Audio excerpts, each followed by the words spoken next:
tour donc de cette édition spéciale sur Act24 News, Assemblée Générale de l'ONU. Vous avez entendu Donald Trump, Emmanuel Macron. On attend, mais il y a un petit peu de retard sur le programme prévu Benjamin Netanyahou. On va revenir sur ce qu'a dit tout à l'heure, c'était il y a une heure environ, Emmanuel Macron, extrait de son premier discours à l'ONU. La nécessité, c'est aujourd'hui la fuite face aux persécutions dont sont victimes les Rohingyas. Plus de 400 000 réfugiés, dont la majorité sont des enfants. Les opérations militaires doivent cesser, l'accès humanitaire assuré et le droit rétabli face à ce qui est, nous le savons, un nettoyage ethnique. La France prendra l'initiative au Conseil de sécurité sur ce sujet. Mon pays, devant cette Assemblée, avait promis un accord universel à Paris. Il a été obtenu et signé dans cette salle. Cet accord ne sera pas renégocié. Il nous lie. Il nous rassemble. Le détricoter serait détruire un pacte qui n'est pas seulement entre les États, mais aussi entre les générations. Il y a urgence à nous concentrer sur le règlement politique de la crise par la transition, comme le Conseil de sécurité l'a acté à l'unanimité dans la résolution 2254 de 2015. La France est à l'initiative avec ses partenaires pour soutenir les efforts des Nations Unies et enclencher, enfin, une feuille de route politique inclusive en Syrie. C'est pour cela que je souhaite que nous puissions lancer un groupe de contact avec tous les membres du P5 et l'ensemble des parties prenantes. En attendant que Benjamin Netanyahou s'exprime, on va décrypter les discours que l'on vient d'entendre avec Mireille Rossmann. Bonsoir, vous êtes historienne, spécialiste des relations internationales. Freddy Ethan, bonsoir, ancien diplomate et directeur du Centre des affaires publiques et de l'État de Jérusalem. Alors, une première réaction tout d'abord sur le discours d'Emmanuel Macron qui s'oppose finalement et à la vision de Donald Trump et à celle de Benjamin Netanyahou. On a l'impression finalement qu'ils sont seuls à s'entendre sur le danger iranien. Non, il n'est pas le seul. Il faut dire que c'est deux idéologies qui s'opposent. Il y a la doctrine, si vous voulez, de Donald Trump, c'est-à-dire avant tout les Américains, les intérêts donc des États-Unis, mais aussi les intérêts des autres, mais avec leur souveraineté et une certaine démocratie. C'est une, si vous voulez, c'est une idéologie qui est contraire à celle de son prédécesseur Obama. Concernant l'Iran, on sait que l'Europe en général est contre puisqu'elle est signataire donc de ces accords. Quand on sait qu'il y a 5+1 des accords signés à Genève, à Vienne le 14 juillet d'ailleurs 2014. Donc il y a là une situation où on ne pourra pas, vous savez, dans les traités internationaux, on ne peut pas bafouer après.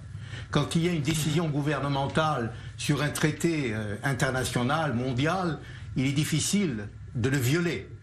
On peut effectivement, en accord avec tout le monde, rectifier, ajouter une clause, faire quelque chose qui renforcerait donc ce que appelait Laurent Fabius avoir un accord robuste, dans le sens robuste du terme. C'est ce que disait également Emmanuel Macron tout à l'heure, qu'il était prêt justement à renforcer cet accord. Donc c'est quoi renforcer? Renforcer, c'est-à-dire plus d'inspection, et l'inspection est importante parce qu'on sait que les Iraniens sont très forts dans la ruse et aussi peuvent dissimuler certains sites qu'on ne peut pas pouvoir avancer. Il y a aussi renforcé concernant le terrorisme vis-à-vis de l'Iran, renforcé aussi vis-à-vis d'Israël, c'est-à-dire que l'Iran ne pourra pas se permettre de transférer des armes au Hezbollah, mais aussi renforcé dans le sens où d'ajouter certaines clauses qui, parce que simplement, comme vous le savez, ce traité parle de 8 à 10 ans. Donc on souhaite que ça sera beaucoup plus prolongé et ne pas permettre à l'Iran d'avoir de nouvelles centrifugeuses. Parce qu'il y a là un problème. Il faut comprendre, pour fabriquer une bombe atomique, il y a aujourd'hui, l'Iran possède des centrifugeuses qui sont qui ne sont pas très modernes, très sophistiquées. Elle souhaite avoir d'eau centrifugeuses, mais elle peut le préparer pendant le laps de temps des 10 ans. Et le dernier point, c'est évidemment ce qui est grave et ce qui n'est pas dans le traité, c'est que évidemment les Iraniens peuvent se permettre donc de continuer, d'ajouter, de programmer et aussi d'avoir des missiles balistiques à ogive nucléaire. Et ça, ce n'est pas dans le traité. Donc tous ces problèmes-là, et c'est pour ça qu'il y a des trous dans ce traité. Quand Donald Trump dit que ce traité embarrasse les États-Unis, il a employé ce terme, embarrasse les États-Unis, cela veut dire qu'il ne peut pas violer, il ne peut pas arrêter, il ne peut pas abolir ce traité, mais il peut renforcer donc les clauses de ce traité, ce que Benjamin Netanyahu aussi souhaite. On sait qu'il est difficile parce qu'il y a les autres comme l'Europe et c'est pour ça que Macron est contre évidemment un changement mais renforcer le traité. Ouais. Miri Rossmann, ce que vous avez entendu aujourd'hui, qui vous semble le plus réaliste, Trump quand il parle de l'Iran ou Macron? C'est pas question de réaliste, je suis d'accord avec Fred que c'est deux opinions et deux schémas différents en fait, parce qu'ils pensent différemment. Il y a une chose que Freddy n'a pas dit qui est important aussi, il ne faut pas oublier tous les hommes d'affaires européens. Il y a beaucoup des sociétés européennes, des hommes d'affaires, etc., qui sont déjà en Iran, ou sont sur le chemin de l'Iran, de faire des négociations, des affaires, etc. Ils vont pas faire marche arrière, et c'est très important économiquement, etc. Ça, c'est le premier point. Deuxième point, je suis d'accord, je pense que le président Trump et Netanyahu et Macron aussi, tout le monde est conscient, on ne peut pas annuler ce contrat. On peut parler, on peut faire des grands discours, on ne peut pas l'annuler. Oui, on peut l'améliorer, on peut effectivement mettre plus de sanctions pour l'Iran, on peut le prolonger, on peut vraiment, tous ces les choses qui manquent dans ce contrat, peut-être le rajouter ou faire d'une certaine manière qu'on sera plus, qui sera plus fort. Et je suis d'accord, je pense que les États-Unis et Trump et Netanyahou, ils font pas confiance à l'Iran. L'Europe font plus confiance. Et il faut pas oublier que le 15 octobre, il y aura cette réunion de la société de la commission atomique, en fait, qui se passe tous les 3 mois. Et contrairement au prédécesseur Donald Trump, il ne va pas signer automatiquement. Il va quand même voir que c'est vraiment suivi, qu'Iran fait tout ce qu'il écrit dans le contrat. Il ne va pas laisser les choses passer comme ça. Et il faut voir déjà comment cette étape-là va se passer. Et je pense aussi qu'il faut aussi diviser en deux choses. Il y a le contrat avec l'Iran, mais il y a aussi la présence de l'Iran en Syrie, en fait, sur nos frontières. Ça, personne n'en parle vraiment aujourd'hui. Si, je pense qu'on commence. Je pense que Netanyahou et Trump ont parlé, bien évidemment. Il n'y a pas vraiment le soutien des États-Unis là-dessus. On a l'impression que exactement, parce que les États-Unis a laissé le champ libre à la Russie, en fait. Et Netanyahou et Poutine en parlent, mais il y a tellement de divergences des opinions et des points de vue de chaque côté qu'en fait, c'est très important de suivre ce pas-là. Parce qu'en fait, Macron a dit aujourd'hui qu'il souhaite juger Assad, par exemple, qu'il soit jugé. On voit ce qui se passe en Syrie depuis 6 ans, mais en fait, les choses se retournent et on va pas. C'est pas bien pour Israël de se réveiller sur les frontières d'Israël avec l'Iran. Hezbollah, c'est Iran en fait. Et c'est ça, c'est un problème très important. Et il y a une autre chose qui est très importante pour l'Europe et qu'on n'a pas attendu Trump parler aujourd'hui, c'est les accords entre les Palestiniens et les Israéliens. Dans le discours de Trump, il n'a pas dit un seul mot par rapport à cela. Qu'est-ce que ça veut dire justement? Écoutez, hier, il a ouvert la conférence de presse avant son discussion à quatre clos avec Netanyahou en parlant de on a Netanyahou, on a Bibi, on est fort, on pourra faire un accord, etc. Il faut voir demain, il a un rencontre demain avec Mahmoud Abbas, il y a le discours de Mahmoud Abbas. Mahmoud Abbas déjà a dit aujourd'hui qu'il n'est pas d'accord d'annuler ses paiements aux terroristes. Une chose qui est très primordiale pour Trump. Fred, là-dessus, justement, sur ce dossier israélo-palestinien qui est absent finalement. Il en a parlé hier, certes, dans son entrevue avec Trump. Trump en a parlé avec Netanyahou. Mais là, à l'ONU, on n'en parle quasiment pas. Macron non plus, pas un mot tout à l'heure. Je vous rappelle qu'Obama aussi n'avait pas évoqué, lors de un des derniers discours, n'a pas évoqué le problème palestinien. Il faut comprendre que le problème palestinien, contrairement à la conception européenne, n'est pas le cœur du conflit au Proche-Orient.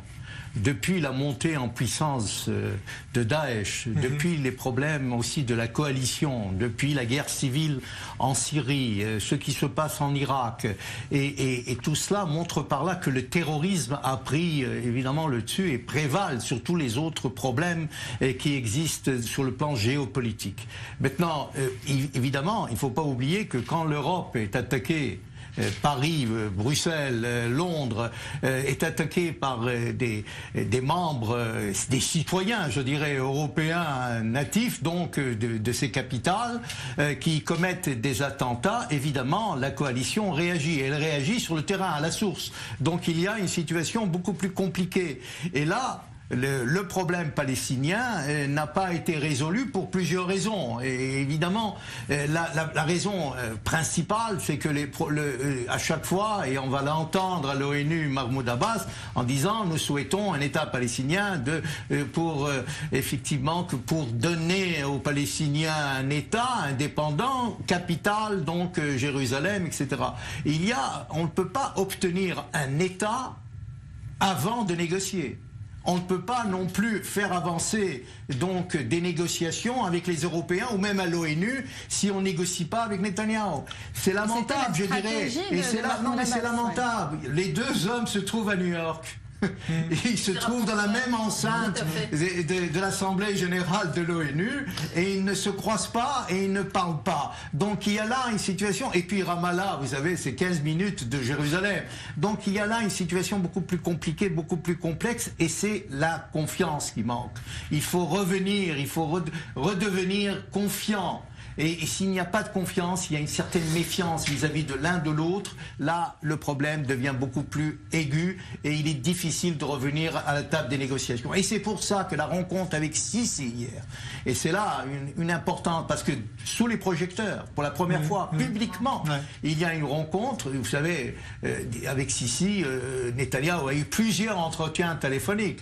Il a rencontré même à Aqaba. Il a, avec d'autres, avec le roi Abdallah, et même avec d'autres personnes, y compris le chef de l'opposition, Herzog. Pour vous dire, on essaye de trouver le moyen, face à l'étendard chiite, face à l'hégémonie iranienne, de former une coalition, un front commun avec l'Égypte, la Jordanie et l'Arabie Saoudite, puisque Trump, dans son discours aussi, a évoqué qu'il a rencontré une quarantaine de chefs d'État en Arabie Saoudite. À Riyad, on se souvient, il avait réuni tout le monde pour former ce front contre l'Iran. Et le problème palestinien sera aussi, c'est ça qu'il faut le dire, par le biais donc de la communauté arabe, du monde arabe, qui serait beaucoup plus facile, puisque Mahmoud Abbas n'est pas capable, pour des raisons aussi intérieures, il a des problèmes avec le Hamas, il ne veut pas tout de suite se réconcilier, bien que justement, le Hamas... on parle de le remplacer aujourd'hui. Est-ce qu'il n'aurait pas tout intérêt aujourd'hui à jouer son va-tout, Mahmoud Abbas, sur le conflit israélo-palestinien? Oui, mais il faut comprendre la mentalité des chefs fondateurs de l'OLP. Et ce qu'on appelait les chefs fondateurs, c'est-à-dire Mahmoud Abbas, Abu Djihad, qui a été assassiné à Tunis, et aussi Arafat, qui a fondé donc l'OLP, l'Organisation de la Libération de la Palestine, en 64 déjà. Donc pour vous dire, ces anciens ne souhaitent pas, ils souhaitent avoir ce qu'on appelle la Grande Palestine.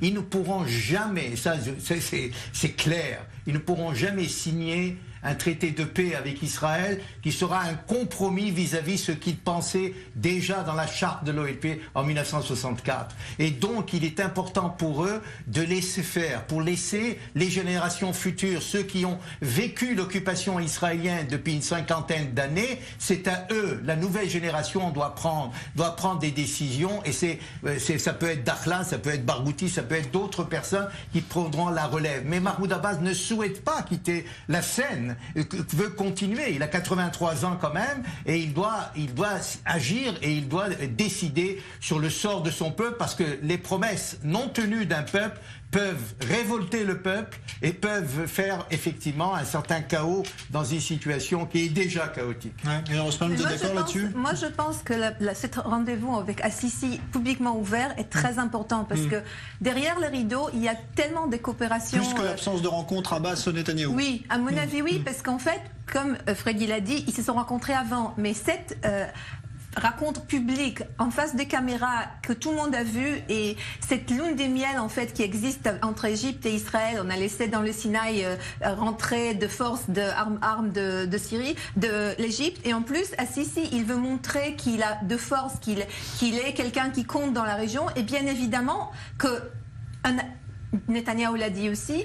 Il voudrait faire une coalition, un accord avec les pays arabes modérés. Et en fait, les intérêts des pays qui nous entourent aussi, c'est premièrement que Daesh, l'État islamique, disparaisse en fait. Et deuxièmement, que Iran ne sera pas dans les frontières de tous ces pays-là. Alors c'est un intérêt commun, mais en même temps, il faut dire que l'Égypte, ni l'Arabie Saoudite, ni la Jordanie pourront pas faire plus avec Israël. Bon, avec la Jordanie et l'Égypte, on a déjà un accord de paix, mais ils ne pourront pas faire plus avant que cet conflit entre israélo-palestiniens va se résoudre. De quelle façon il va se résoudre? On voit maintenant qu'Al-Sisi a réussi de mettre Fatah et Hamas ensemble. On va voir qu'est-ce que ça va donner. Peut-être que c'est ça la réponse à votre question. Peut-être que à partir de là, il y aura cette jeune génération qui va remplacer Mahmoud Abbas, peut-être, mais il faut voir comment les choses vont évoluer.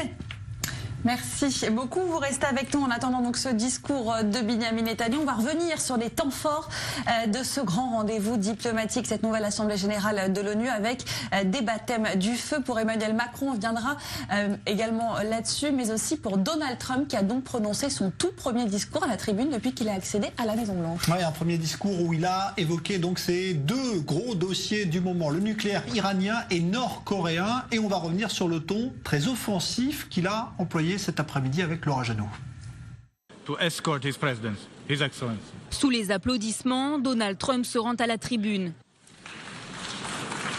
Le président américain s'apprête à prononcer son premier discours devant l'Assemblée des Nations Unies. Une allocution très attendue. Le début est chaleureux. Welcome to New York. Mais le léger sourire qu'arbore Donald Trump va vite s'estomper. Dans le viseur du président américain, la Corée du Nord. Il évoque l'arme nucléaire et les essais balistiques récents. Sûr et déterminé, le locataire de la Maison-Blanche met Pyongyang en garde. Aucune nation n'a d'intérêt à voir cette bande de criminels armés en possession de l'arme nucléaire et de missiles. Les États-Unis disposent de grandes forces et sont très patients, mais ils sont contraints de se défendre, eux ou leurs alliés. Nous n'aurons pas d'autre choix que de détruire complètement la Corée du Nord. Cet homme est en pleine mission suicide pour lui et pour son régime. Les États-Unis sont prêts, déterminés et capables d'agir. Mais pour le président des États-Unis, qui dénonce les États voyous, un autre régime est à combattre, celui de l'Iran. Il est grand temps pour les nations du monde de s'opposer à un autre régime sans foi ni loi. Un régime qui parle ouvertement de meurtres de masse, qui souhaite la mort de l'Amérique, la destruction d'Israël et qui a causé du tort à de nombreux dirigeants de pays présents dans cette salle. Le gouvernement iranien cache son visage de dictature derrière l'apparence trompeuse d'une démocratie. Il a fait d'un pays prospère avec une culture industrielle riche, un État voyou avec une économie en plein repli dont les dirigeants exportent le mal, le sang versé et le chaos. La plus grande victime à souffrir du gouvernement iranien est en réalité le peuple iranien lui-même.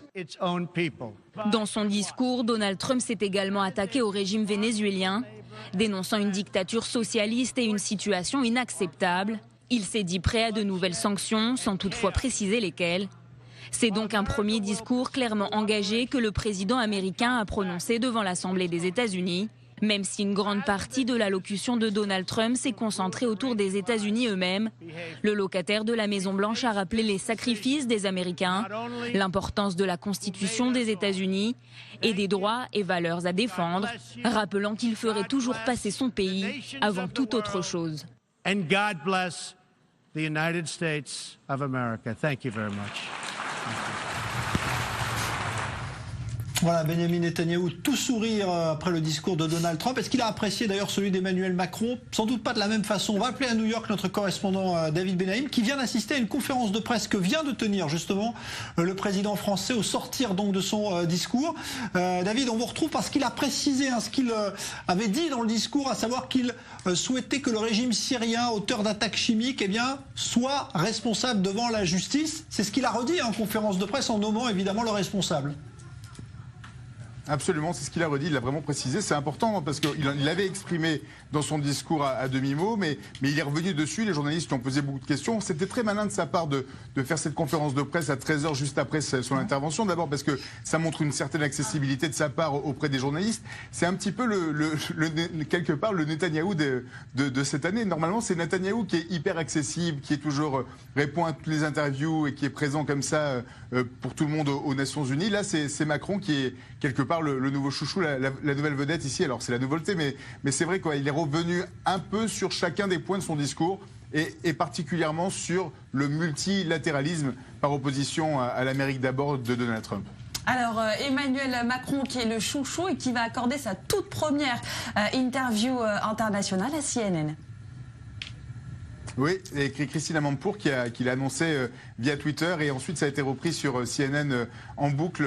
Donc c'est vraiment, encore je vous le disais, c'est comme Netanyahou les années précédentes qui répondait à toutes les questions de Meet the Press, les différentes émissions politiques du dimanche. Là cette fois-ci c'est Macron qui s'y colle et ils aiment bien ça, d'abord parce qu'il parle anglais et ça c'est rare pour la part d'un chef d'État français et puis parce qu'il exprime une vision complètement différente du monde de celle de Donald Trump, donc ils le mettent quelque part en opposition et Christine Amanpour va aborder les différents sujets du changement climatique, du terrorisme international et du rôle de la France et à l'intérieur de l'Europe et du monde par opposition justement à cet unilatéralisme de Donald Trump, sa souveraineté des nations que Donald Trump insiste à plusieurs reprises sur son discours. Vraiment, c'était assez impressionnant de voir à quel point c'était la philosophie trumpienne qui ressortait sur cette volonté de souveraineté des États à la différence de l'interventionnalisme.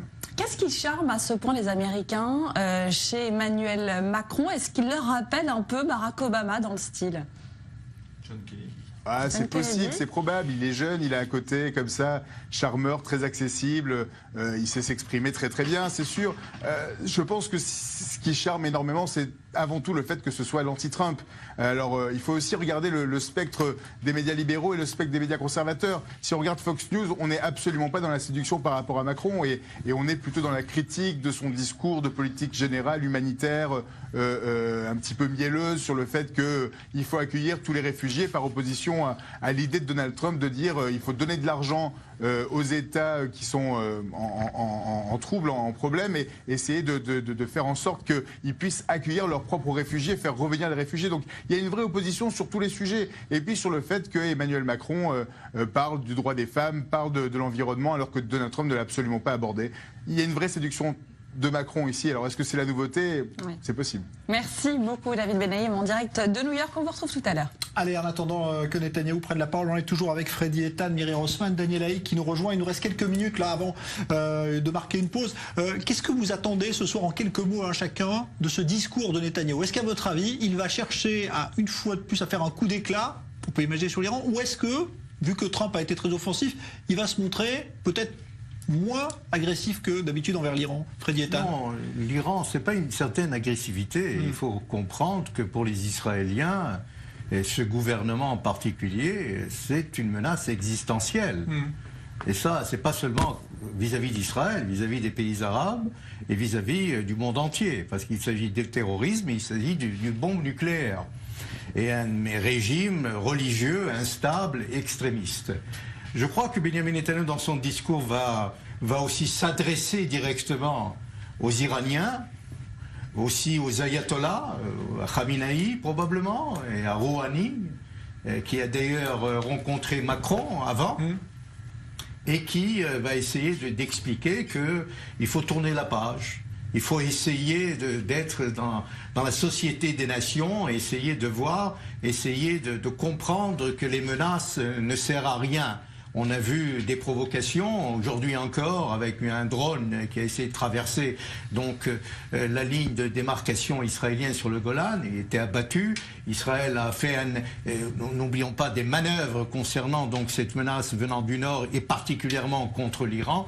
Donc il y a une certaine dissuasion et nous souhaitons évidemment tout cela. Mais dans l'ensemble, je crois que le discours de Netanyahou sera étoffé de telle manière où il expliquera évidemment les vœux d'Israël, la réforme et les changements qu'il y a eu à l'ONU vis-à-vis d'Israël, qu'Israël n'est plus isolé comme avant au sein même des Nations Unies, mais il faut rappeler aussi que le président de la séance sera Danone, donc l'ambassadeur d'Israël. Miri Rossmann, c'est vrai qu'on parle des interlocuteurs de Benyamin Netanyahou lorsqu'il va s'adresser aux Iraniens, aux différents acteurs, etc.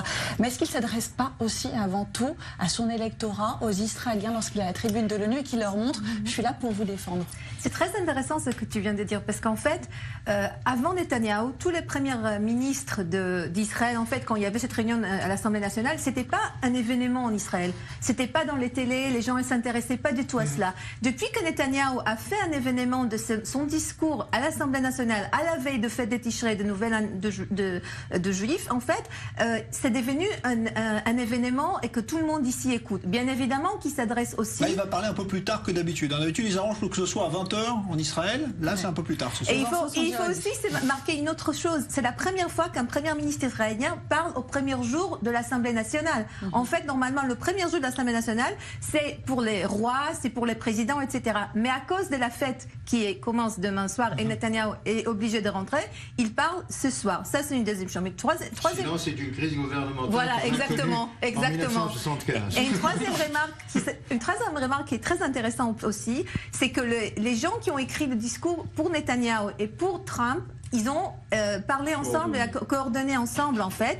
Et une chorégraphie entre les discours. Pour qu'il n'y aura pas trop de gaps et trop de différences. Parce qu'au contraire de l'année dernière, quand il y avait le discours de président Obama, qui était le président avant, et de Benjamin Netanyahu, qui était complètement pas du tout sur la longueur d'onde, comme on sait. Cette fois-ci, on ne voulait pas avoir trop de gaps. Mais après avoir écouté le discours de Trump, je ne pense pas qu'il y aura trop de gaps. À ce qu'on peut s'attendre, bien évidemment, il va parler, à mon avis, oui, il va s'adresser aux dirigeants iraniens. Il va s'adresser aux dirigeants iraniens et en même temps, il va aussi, à mon avis, parler de cette menace qui est sur les frontières de l'Iran, en fait, qui se renforce dans la région, qui est très violente, qui est une vraie menace. Cela veut dire sur les frontières, en fait, de l'État d'Israël. Voilà, il va aborder tous ces sujets, Benyamin Netanyahou. On va l'entendre en direct sur notre antenne. Nous sommes toujours en édition spéciale, donc temps fort à suivre.